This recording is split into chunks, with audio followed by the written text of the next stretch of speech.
जय हिंद साथियों, आज की एक नए वीडियो में आप सभी का स्वागत है। तो आज हम बिहार डीएलएड में पूछे जाने वाले टॉप 25 क्वेश्चन लेकर आए हैं, जो कि बिहार डीएलएड के लिए बहुत ही महत्वपूर्ण रहने वाला है। तो चलिए हम वीडियो को शुरू करते हैं। आपका पहला सवाल है, भारतीय स्टेट बैंक की स्थापना कब हुई थी? पूछ रहा है कि भारतीय स्टेट बैंक की स्थापना कब हुई थी? तो 1 अप्रैल 1955 को हुआ था। 1 अप्रैल 1955 को हुआ था भारतीय स्टेट बैंक की स्थापना। तो ऑप्शन सी इसका सही जवाब हो जाएगा, 1 अप्रैल। आपका अगला प्रश्न है, किस विटामिन की कमी से रिक्त नामक रोग होता है? तो पूछा है कि कौन सा विटामिन की कमी से रिक्त नामक रोग होता है? तो विटामिन डी की कमी से रिक्त नामक रोग होता है। तो विटामिन डी इसका सही जवाब हो जाएगा। विटामिन सी की कमी से स्कैर्विक रोग होता है। विटामिन सी की कमी से स्कैर्विक नामक रोग होता है, जो कि मसूड़ों में होता है। विटामिन ए की कमी से रतौंधी नामक रोग होता है। रतौंधिक नामक रोग होता है विटामिन ए की कमी से। आपका अगला प्रश्न है, 1857 का विद्रोह कहाँ से शुरू हुआ था? तो पूछ रहा है कि 1857 का विद्रोह कहाँ से शुरू हुआ था? तो मेरठ से। ऑप्शन ए इसका सही जवाब हो जाएगा, मेरठ से। आपका अगला प्रश्न है, मौर्य साम्राज्य की स्थापना किसने की थी? तो पूछ रहा है कि मौर्य साम्राज्य की स्थापना किसने किया था? तो मौर्य साम्राज्य की स्थापना जो कि चंद्रगुप्त मौर्य ने किया था। ऑप्शन सी इसका सही जवाब हो जाएगा, चंद्रगुप्त मौर्य। वीडियो पसंद आए दोस्त तो वीडियो को लाइक और शेयर जरूर करें, और साथ ही हमारे चैनल को सब्सक्राइब करना ना भूलें। आपका अगला प्रश्न है,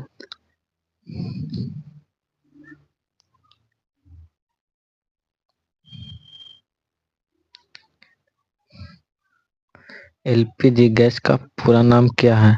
एलपीजी गैस का पूरा नाम क्या है? तो एलपीजी गैस का पूरा नाम लिक्विड पेट्रोलियम गैस। ऑप्शन 20 का सही जवाब हो जाएगा, लिक्विड पेट्रोलियम गैस। ऑप्शन 20 का सही जवाब है। आपका अगला प्रश्न है, भगवान बुद्ध को ज्ञान की प्राप्ति कहाँ हुई थी? तो पूछा भगवान बुद्ध को ज्ञान की प्राप्ति कहाँ हुआ था? तो गया जिला में हुआ था, जो कि बिहार में पड़ता है। तो ऑप्शन डी इसका सही जवाब हो जाएगा, निरंजना नदी किनारे हुआ था।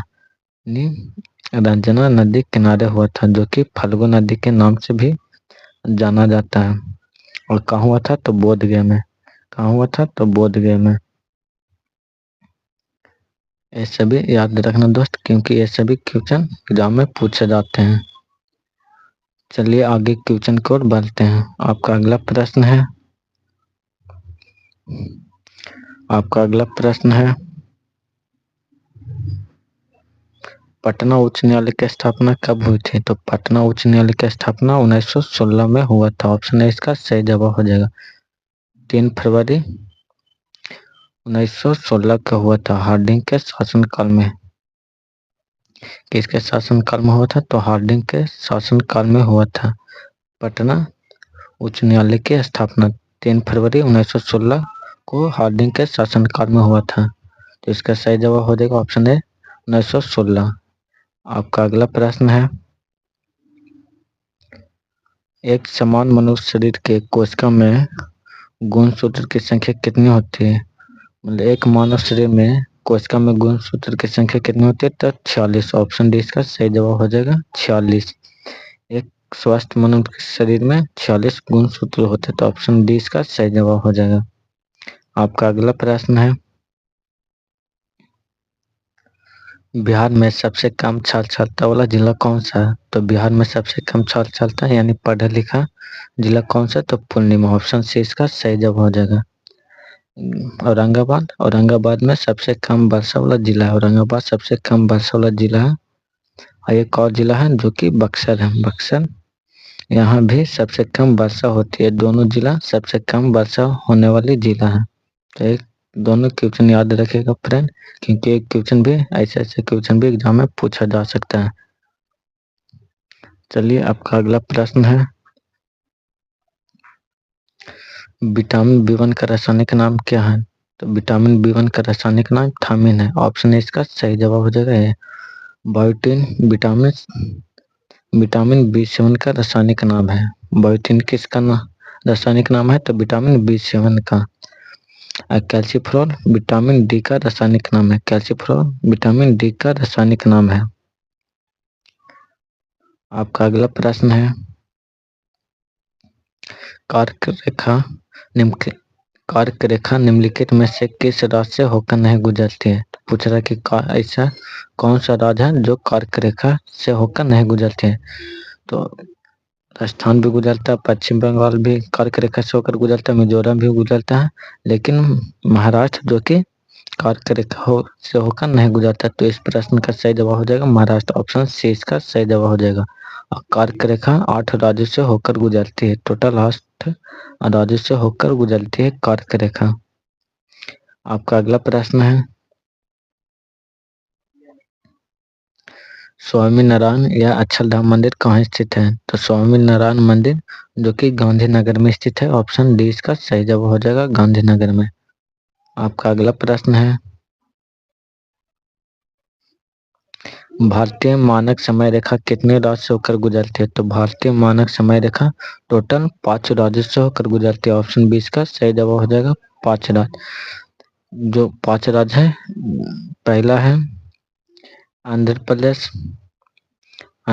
पहला आंध्र प्रदेश, दूसरा उत्तर प्रदेश यानी यूपी, तीसरा है दूसरा हो गया उत्तर प्रदेश यानी यूपी, तीसरा हो गया मध्य प्रदेश, तीसरा हो गया मध्य प्रदेश, चौथा हो गया छत्तीसगढ़, छत्तीसगढ़, अब पांचवा हो गया उड़ीसा। ये 5 राज्य भारतीय मानक समय रेखा से होकर गुजरती है। तो इसका सही जवाब हो जाएगा ऑप्शन बी 5 राज्यों से। आपका अगला प्रश्न है, उपराष्ट्रपति के चुनाव में कौन कौन से मतदान करते हैं, यानी उपराष्ट्रपति के चुनाव में कौन कौन से भाग लेते हैं? तो इस प्रश्न का सही जवाब हो जाएगा ऑप्शन सी, राज्यसभा के सदस्य और लोकसभा के सदस्य उपराष्ट्रपति के चुनाव में भाग लेते हैं। तो ऑप्शन सी इसका सही जवाब हो जाएगा। आपका अगला प्रश्न है, भूकंप की तीव्रता मापने वाले यंत्र कौन सी है, यानी भूकंप की तीव्रता किसके द्वारा मापी जाती है? तो रिक्टर स्केल के द्वारा। ऑप्शन इसका एस सही जवाब हो जाएगा रिक्टर स्केल के द्वारा। आपका अगला प्रश्न है, किस विटामिन के कारण बाल सफेद होते हैं? पूछा कि कौन सा विटामिन के कारण बाल सफेद होते हैं? तो विटामिन B7 के कारण बाल सफेद होते हैं। तो इसका सही जवाब हो जाएगा ऑप्शन है विटामिन B6 के कारण। विटामिन B6 के कारण जो कि बाल सफेद होते हैं। आपका अगला प्रश्न है, किस प्रकाश की तरंग दैर्घ्य सबसे कम होती है? मतलब पूछ रहा कि किस प्रकाश की तरंग दैर्घ्य सबसे कम होती है? तो है बैगनी किरण की सबसे कम तरंग दैर्घ्य होती है। तो ऑप्शन डी इसका सही जवाब हो जाएगा। और लाल रंग का सबसे अधिक होता है, सबसे अधिक किसका होता है? लाल रंग का तरंग दैर्घ्य सबसे अधिक होता है। और सबसे कम तरंग दैर्घ्य किसका होता है? तो बैगनी का। सबसे अधिक लाल रंग का तरंग दैर्घ्य सबसे अधिक होता है। आपका अगला प्रश्न है, ब्राजील का मुद्रा क्या है, यानी ब्राजील का मुद्रा का क्या नाम है? तो रुपया तो आप लोग सभी जानते हैं कि भारत का है, रुपया भारत का है। तो इस प्रश्न का सही जवाब हो जाएगा ऑप्शन बी रियाल। रियाल को ब्राजील का मुद्रा कहा जाता है, यानी इसका सही जवाब हो जाएगा ऑप्शन बी रियाल। आपका अगला प्रश्न है, भारी जल का रासायनिक नाम क्या है? तो पूछा कि भारी जल का रासायनिक नाम क्या है? तो ड्यूटेरियम ऑक्साइड। ऑप्शन ए इसका सही जवाब हो जाएगा। और भारी जल का रासायनिक सूत्र होता है DO2। इसका रासायनिक सूत्र है DO2। आपका अगला प्रश्न है,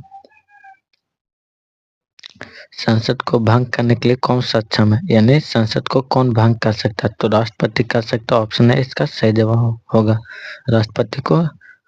राष्ट्रपति संसद को भंग कर सकता है। किस आर्टिकल के तहत? तो आर्टिकल 85 के तहत राष्ट्रपति संसद को भंग कर सकता है। तो इस प्रश्न का सही जवाब हो जाएगा ऑप्शन ए राष्ट्रपति। आपका अगला प्रश्न है, किसने दाऊद को पटना और हाजीपुर से खदेड़ा था? तो पूछा दाऊद को किसने हाजीपुर और पटना से खदेड़ा था? तो वो था अकबर ने खरीदा था। दाऊद को हाजीपुर और पटना से खदेड़ा था। तो ऑप्शन डी इसका सही जवाब हो जाएगा। आपका अगला प्रश्न है, मानव शरीर की सबसे बड़ी ग्रंथि कौन सी है?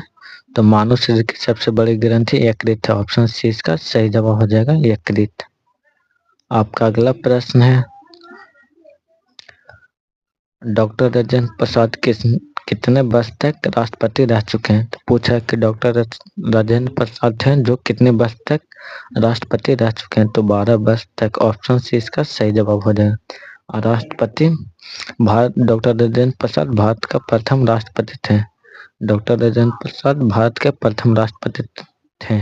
इसका जन्म सिवान, बिहार के सिवान जिला में हुआ था, जीरा देसाई गांव में। डॉक्टर राजेंद्र प्रसाद का जन्म कहाँ हुआ था? तो बिहार के सिवान जिला में जीरा देसाई नामक गांव में हुआ था।